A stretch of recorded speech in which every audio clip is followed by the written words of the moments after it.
Na leo ikiwa ni tarehe 2 mwezi wa 3 mwaka 2026, tutakaribisha kwenye taarifa zetu za Amani TV. Jina langu ni Cecilia Ngui, lakini kwanza kabisa tuanze na vidokezo. Wanafunzi zaidi wahangaika nyumbani kwa kukosa fedha za kujiunga na sekondari ya juu. Na barua za kuajiri walimu zatumika kama chombo cha kisiasa.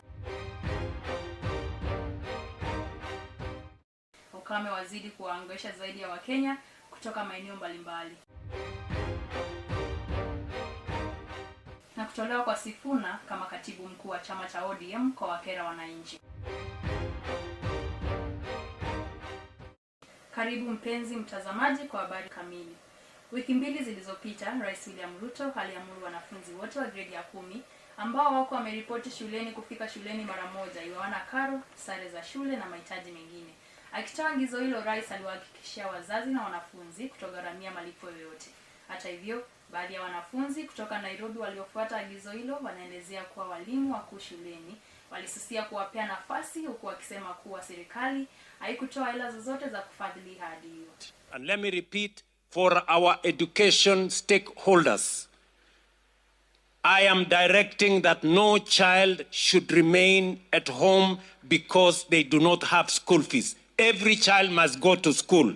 Kwa sababu tumetuma pesa bilioni 44 kusomesha watoto wetu. In any case, there is sufficient money for teachers, for our children to be taught in the first term. So every child, wawe na school fees, wasiwe na school fees. Wawe na uniform, wasiwe na uniform. Waende shuleni tomorrow morning. Na mimi nataka chiefs, na assistant chiefs, na members of provincial administration, every child in Kenya must report to school tomorrow because we have provided the money to teach all our children.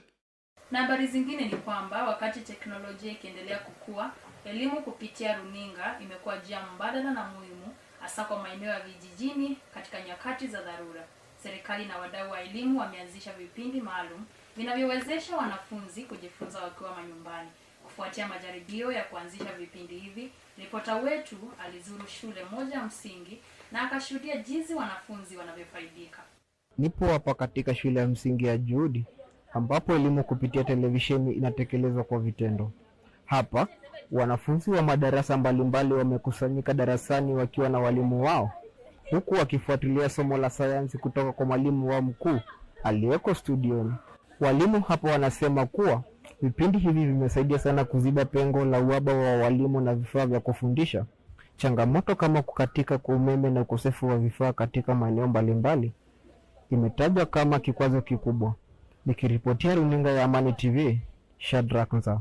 Na tukiendelea kusonga mbele ni kwamba barua za kuajiri walimu zatumika kama chombo cha kisiasa. Tetesi zilizozidi kuibuliwa, TSC ikitakiwa kuwajibika. Tume la kuajiri walimu ya TSC imewekwa kwenye darubini kuhusiana na madai ya utoaji wa barua za ajira kwa wanasiasa. Mbunge wa Nakuru West Samuel Arama alilaumu serikali kwa kutumia barua za kuajiri walimu kama silaha ya kisiasa. Kikatiba, jukumu la kuajiri walimu nchini ni la tume ya kuajiri walimu TSC.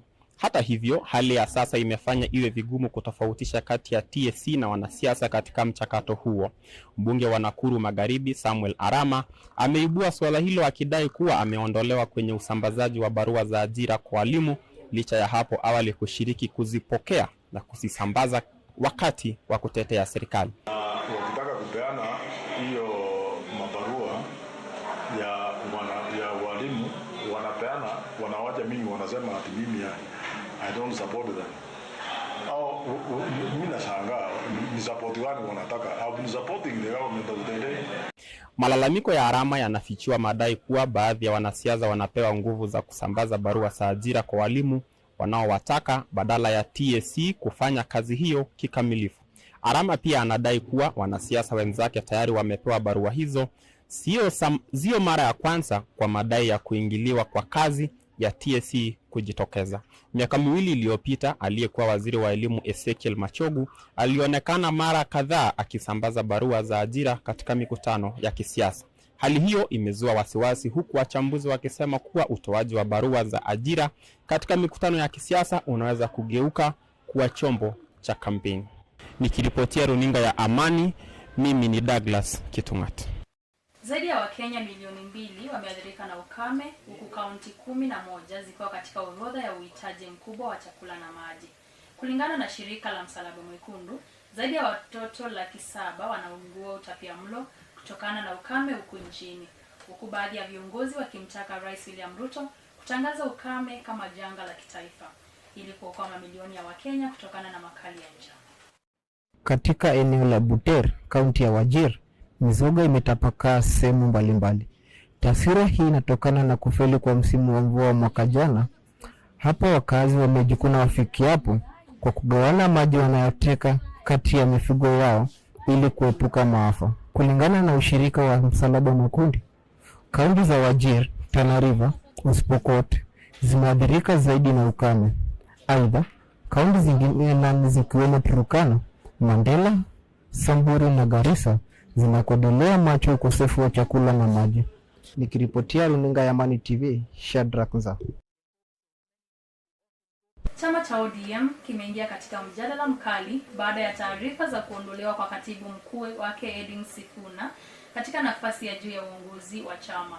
Hatua hiyo inadaiwa kufikiwa baada ya kikao cha ndani cha viongozi wakuu wa chama, huku sababu rasmi zikielezwa kuwa ni sehemu ya mabadiliko ya kimikakati. Taarifa zilizotufikia zinaeleza kuwa uamuzi huo ulifanywa kufuatia mashauriano ya viongozi wa juu wa chama cha ODM wakilenga kuimarisha muundo wa chama na kujipanga upya kisiasa. Sifuna, ambaye pia ni seneta wa Nairobi, amekuwa akihudumu kama msemaji mkuu wa chama na sura yake katika mijadala ya kitaifa.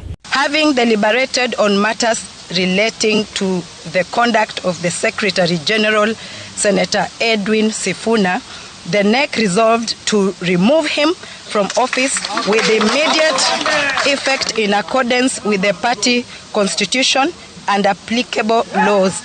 Wachambuzi wa siasa wanasema kwamba hatua hiyo inaweza kuleta athari katika siasa za ndani ya chama na pia katika taswira ya ODM kitaifa. Nikiripotia Amani TV, jina langu ni Douglas Kitung'at. Habari zingine ni kwamba maeneo kadhaa nchini Kenya yamekumbwa na mafuriko makubwa wiki hii kufuatia mvua nzito inayoendelea kunyesha katika sehemu mbalimbali za nchi. Mafuriko hayo yamesababisha uharibifu wa barabara, nyumba na biashara ndogo, huku mamia ya wakazi wakilazimika kuhama makazi yao katika maeneo yaliyoathirika zaidi.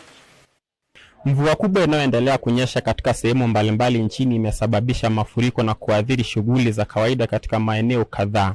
Katika jiji la Nairobi, barabara kadhaa zimesombwa na maji, huku mifereji ya maji ikiziba na kusababisha maji kuingia katika nyumba na maduka.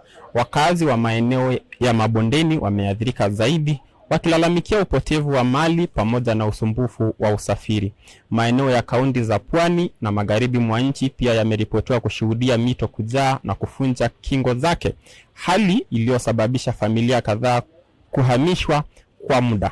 Idara ya hali ya hewa nchini, Kenya Meteorological Department, imeonya kuwa mvua kubwa huenda ikaendelea kunyesha katika siku zijazo na kuwataka wananchi kuchukua tahadhari, ikiwemo kuepuka kufuka mito au barabara zilizojaa maji. Serikali za kaunti zinaendelea kushirikiana na mashirika ya uokoaji kuwasaidia waathirika, huku tathmini ya hasara ikiendelea. Nikiripotia Amani TV, jina langu ni Douglas Kitung'at. Na polisi wanachunguza kufuatia madai ya matumizi ya nguvu kupita kiasi katika eneo la Huruma, Nairobi.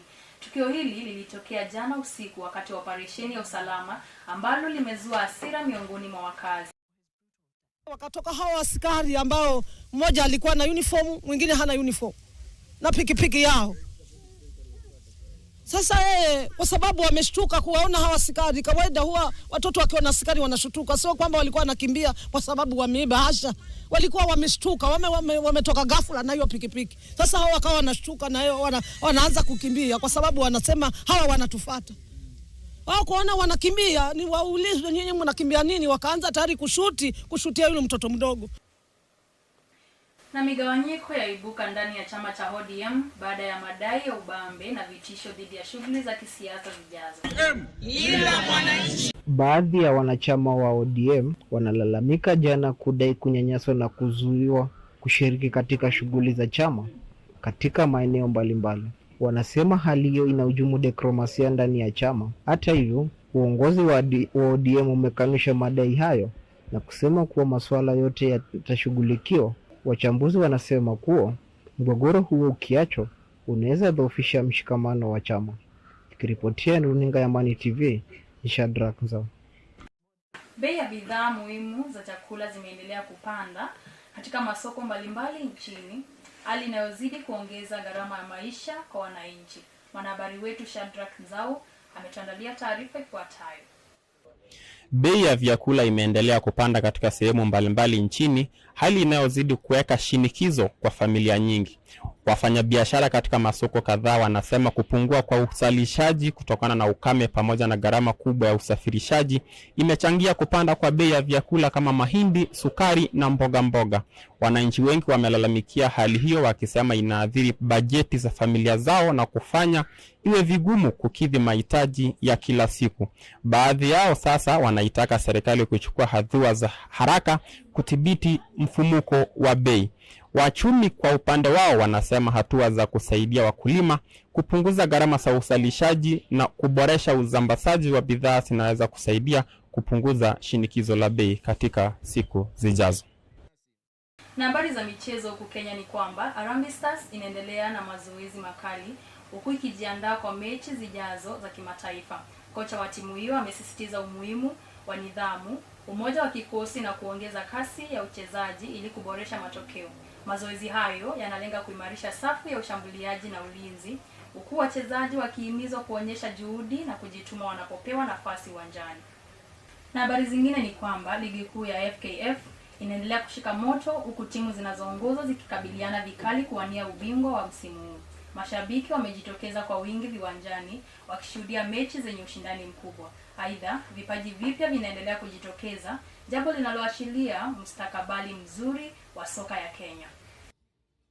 Kufikia hapo hatuna la ziada ila kuwashukuru kwa nasi hadi tamati. Tupatane hapo kesho muda kama huu. Jina langu ni Cecilia Ngoi. Kwaheri.